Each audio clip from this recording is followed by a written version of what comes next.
আসসালামু আলাইকুম, বিসমিল্লাহির রহমানির রহিম। আজকে আমরা আমাদের ধারাবাহিক ফ্রি ক্লাসের গাণিতিক অর্থনীতির ক্লাস নং ৯ আপনাদের সামনে উপস্থাপন করব। ৯-এ ১৩ নম্বর প্রশ্ন রাখা হয়েছে। এটারও সমাধান গত ক্লাসের মতোই বলা হয়েছে, তবে এটার নিয়ম হচ্ছে ক্র্যামারের নিয়মে। যেহেতু ক্র্যামারের নিয়ম বলছে, আমাদের শিরোধার্য ক্র্যামারের নিয়মেই করতে হবে। তাহলে আমরা এখন ক্র্যামারের নিয়মে এটার সমাধান করব। লিখব সমাধান,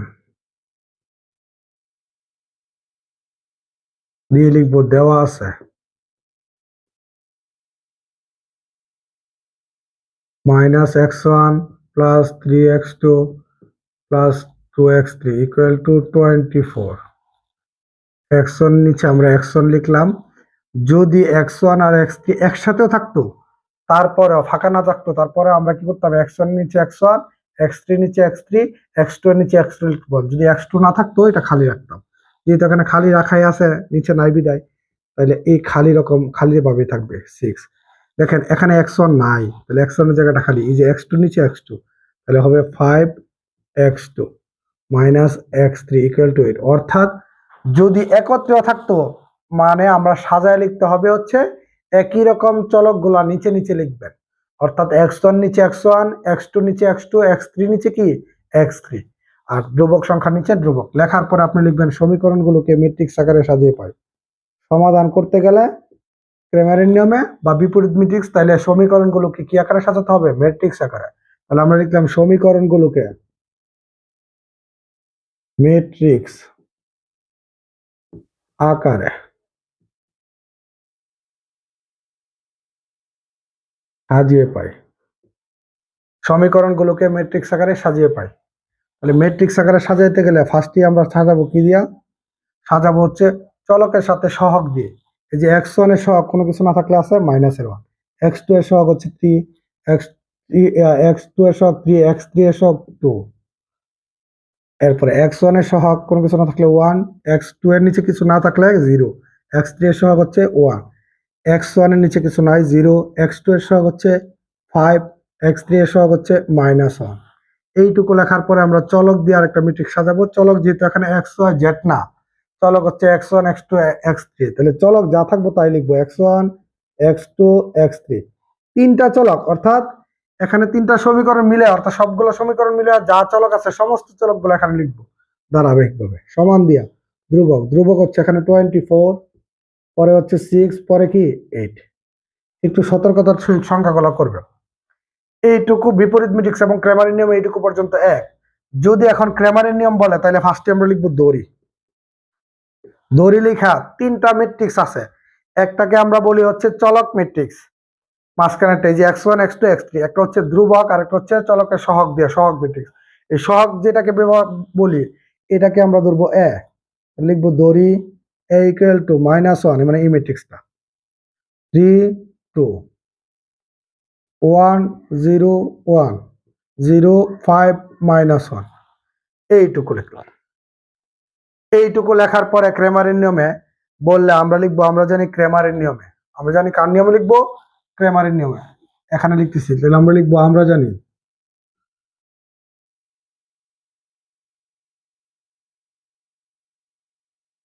ক্র্যামারের নিয়মে। ক্র্যামারের নিয়মে সমাধান বললেই চলকের মান বের করতে হবে। চলক হচ্ছে x1, x2, x3। তাহলে আমরা বের করব। তাহলে ফার্স্টে x1 লিখলাম, x2 লিখলাম, x3 লিখলাম। চলক যতগুলো থাকবে ততগুলো লিখবো। হ্যাঁ, লেখার পরে আমরা দুইটা থাকলে দুইটা লিখবো, তিনটা থাকলে তিনটা লেখা, এইভাবে সবগুলোর নিচে নির্ণায়কে লিখবো। আর উপরেরটার প্রথমটার জন্য লিখবো a1 নির্ণায়ক, পরেরটা লিখবো নির্ণায়ক a2, পরেরটা লিখবো নির্ণায়ক a3। এখন দেখেন x1 এর সূত্রের মধ্যে a1 আছে নির্ণায়ক, a আছে। x2 এর মধ্যে a2 নির্ণায়ক, আর কি নির্ণায়ক a। x3 এর মধ্যে a3 নির্ণায়ক, আর কি আছে, নির্ণায়ক a আছে। তাহলে আমাদের a হচ্ছে একবার বের করলে চলে নির্ণায়ক a। তাহলে a1, a2, a3, অর্থাৎ তিনটা না চারটা নির্ণায়ক বের করতে হবে। তাহলে আমরা লিখবো, এখন সূত্রের মধ্যে মান বসানোর জন্য লিখতে হবে এখন চারটি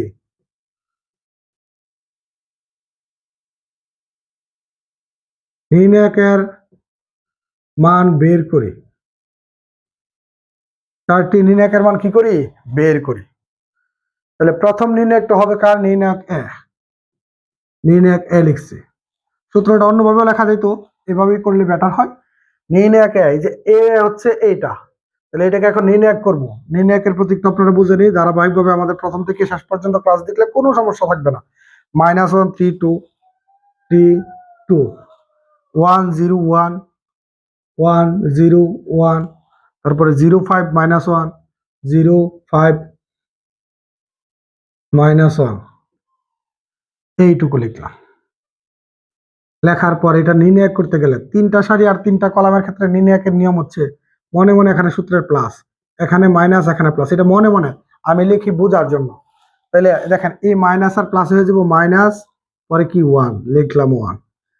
এটা লেখার পরে এটার কলাম আর সারি বন্ধ, কলাম সারি বন্ধ করলে 0 1 5 -1 0 1 5 -1, এরপর এখানে প্লাস এখানে মাইনাস, প্লাসে মাইনাসে -3। এটার কলাম সারি বন্ধ করলে 1 1 0 -1 1 1 0 -1, এরপরে প্লাসের 2, এই লিখলাম প্লাসের 2। এই যে এটার কলাম সারি বন্ধ করলে 1 0 0 5 1 0 0 5। এখন এটা নির্ণয় করলে লিখবেন 1, কিসের 1? মাইনাসের 1। নির্ণয়ের জন্য ব্র্যাকেট, এই যে 1 দিয়ে -0 দিয়ে -1 কে গুণ করলে রেজাল্ট হচ্ছে 0। 0টা প্লাসের লিখলে যে কথা, মাইনাসে লিখলে কি কথা? প্রথম কর্নার গুণ করার পর সূত্রে মাইনাস, 1 দিয়ে 5 এর গুণ করলে রেজাল্ট হচ্ছে 5, -3 লিখলাম। 1 দিয়া -1 কে গুণ করলে রেজাল্ট হচ্ছে -1, সূত্রে কি মাইনাস, 0 দিয়ে 1 কে করলে 0, +2 1 দিয়া 5 এর করলে 5, সূত্রে কি মাইনাস, 0 দিয়া 0 কে করলে 0। এটাকে ক্যালকুলেশন করেন, -1 ব্র্যাকেট 0 -5 ব্র্যাকেট ক্লোজ, -3 মাইনাসের 1 -0 bracket close, +2 bracket 5 -0 bracket close equal to result হচ্ছে 18। ক্যালকুলেটর যেভাবে আছে এইভাবে যদি লেখেন, বোর্ডে যেভাবে লেখা আছে এইভাবে ক্যালকুলেটর টাইপ করলে আনসার আসবে 18। এর মানে নির্ণায়ক এর মান কত পাইছি আমরা? 18। আমরা একটু এটা লিখে রাখবো, হ্যাঁ, নির্ণায়ক এর মান কত? 18। এই যে এখানে লিখে রাখতেছি, অঙ্কের বাহিরে আমরা একটু লিখে রাখবো। এটা কেন লিখে রাখতেছি? কারণ আমরা তো এটা মুছে দিতে হবে, কথা বুঝতে পারছেন? স্বল্পতা, জায়গার স্বল্পতার কারণে এটা মুছে দিলাম। 4টা নির্ণায়ক বলছে, একটা বের করছি, এরপরে বের করবো নির্ণায়ক A1। এই যে A1, A1 বের করলে এই যে এ থেকে বের করবো, যখন A1 বলবে তখন এর 1 নাম্বার কলামটা বন্ধ, 1 নাম্বার কলামের জায়গাটা ফাঁকা রেখে বাকি 2টা কলাম যে আছে এটা স্ব অবস্থান লিখবো। অর্থাৎ যে যে অবস্থান আছে 3 2 0 1 5 -1 0 1 5 -1, আর 1 নাম্বার কলামে আমরা লিখবো এই ধ্রুবক কলামটা A1 এর ক্ষেত্রে। তাহলে 24 6 8, এখানে হচ্ছে সূত্রের প্লাস, এখানে মাইনাস, এখানে হচ্ছে প্লাস। মনে মনে একটু খেয়াল করেন, প্লাসের 24 আমরা লিখলাম। এটা লিখে এটার কলাম সারি বন্ধ করলে 0 1 5 -1, এখানে প্লাস এখানে মাইনাস, প্লাসে মাইনাসে -3। এটার কলাম সারি বন্ধ করলে 6 1 8 -1 6 1 8 -1 প্লাসের 2। এটার কলাম সারি বন্ধ করলে 6 0 8 5। কথা ক্লিয়ার? এখন আমরা 24 লিখলাম, ব্র্যাকেট দিলাম। নির্ণায়কের জন্য প্রথম কর্নার গুণ করবো, -1 দিয়ে 0 কে গুণ করলে 0, সূত্রের মাইনাস, 1 দিয়ে 5 কে করলে 5, -3 লিখলাম, ব্র্যাকেট দিলাম। 6 দিয়ে -1 কে করলে -6, সূত্রের মাইনাস, 1 দিয়ে 8 কে করলে -8, +2 লিখলাম। 6 দিয়ে 5 এর গুণ করলে 5 6 30, সূত্রের মাইনাস, 0 দিয়ে 1 কে করলে 0। ক্যালকুলেশনটা একবারে দেওয়া আছে, করবেন, দেখেন কত হয়। ক্যালকুলেটর বোর্ডে যা আছে ক্যালকুলেটর লিখবো, 24 bracket 0 -5 bracket close, -3 bracket -6 -8 bracket close, +2 bracket 30 -0 bracket close equal to result হচ্ছে -18। তাহলে নির্ণায়ক A1 এর মান হচ্ছে -18। আমরা এভাবে লিখে রাখবো, আপনাদের কাছে থাকবে, আপনাদের লিখতে হবে না, এটা খসড়া ভাবে লিখতেছি। এরপরে আমরা চারটার মধ্যে দুইটা বের করছি, এখন বের করবো নির্ণায়ক A2। নির্ণায়ক কি বের করবো? A2। A2 যখন আমরা বের করব তখন এর দিকে তাকাবো। A2 বলতে 2 নাম্বার কলামটা বন্ধ রাখবো। 2 নাম্বার কলাম বন্ধ রেখে এটা সর জায়গায় রাখবো, যে জায়গায় আছে। তাহলে এখানে -1 আছে, 1 আছে, পরে 0 আছে, পরে আছে 2 1 -1, 2 1 -1।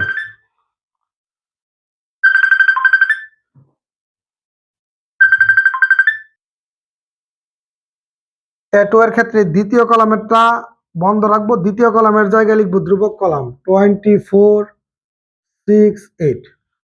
এখন এটা নির্ণয় করবো। নির্ণয়ের ক্ষেত্রে মনে মনে এখানে সূত্রের প্লাস, এখানে মাইনাস, এখানে প্লাস, প্লাসে মাইনাসে মাইনাসের 1। কলাম সারি বন্ধ করলাম।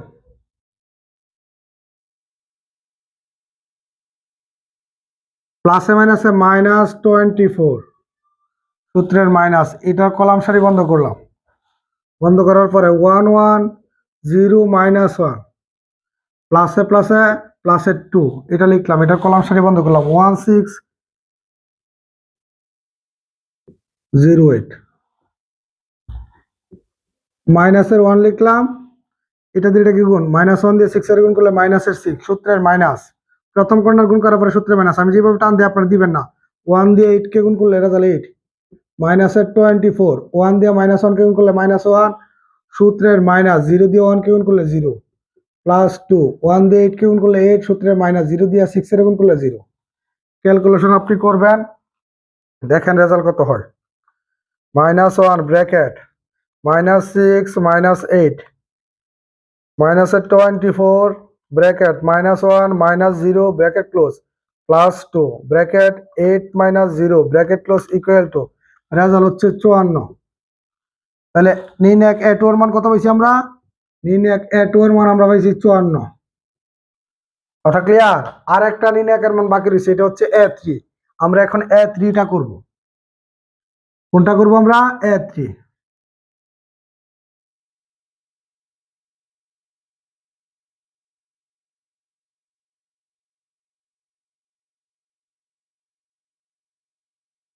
A3টা করলে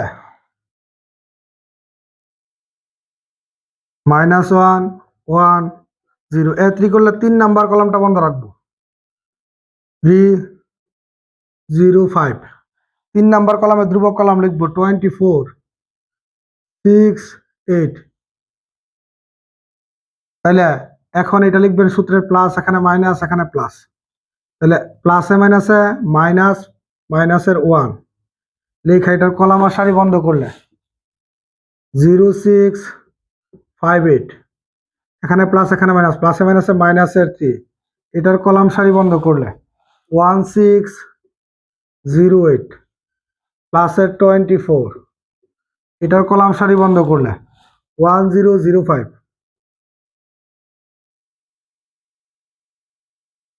-1 লিখলাম। এই ব্র্যাকেটের জন্য, নির্ণায়কের জন্য ব্র্যাকেট 0 দিয়ে 8 কে গুণ করলে 0, সূত্রের মাইনাস। 5 5 6 30, 30-এর 0, -3 লিখলাম। 1 দিয়ে 8 কে গুণ করলে 8, সূত্রের মাইনাস। 0 দিয়ে 6 এর গুণ করলে 0, +24, 1 দিয়ে 5 কে করলে 5, সূত্রের মাইনাস। 0 দিয়ে 0 কে করলে 0। ক্যালকুলেশন করেন কত হয়।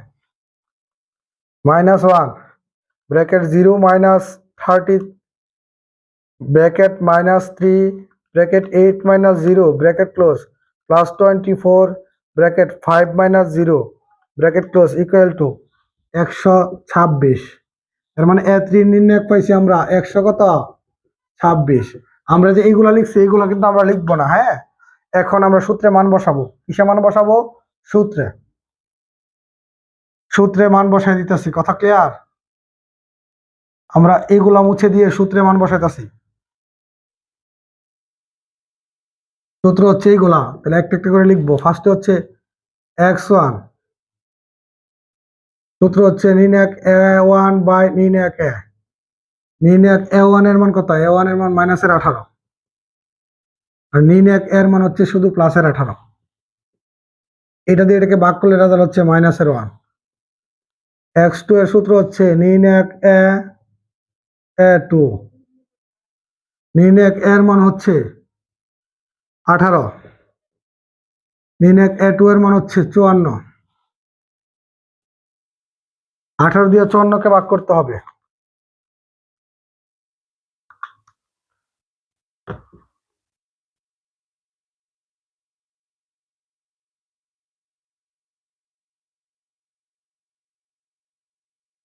নির্ণায়ক এর মান 18, a3 এর মান 126, 126 ভাগ 18 7। এখন দেখেন x1 এর মান -1, x2 এর মান 3, x3 এর মান 7। লিখবেন নির্ণয় সমাধান। নির্ণয় সমাধান x1 equal to -1, x2 equal to 3, x3 equal to 7। এইটুকু হচ্ছে ক্রেমারের নিয়মে এই অঙ্কটার সমাধান। সংখ্যা চেঞ্জ করে আসলেও ক্রেমারের নিয়মে সমাধান এভাবেই করবেন। খোদা হাফেজ, ভালো থাকবেন।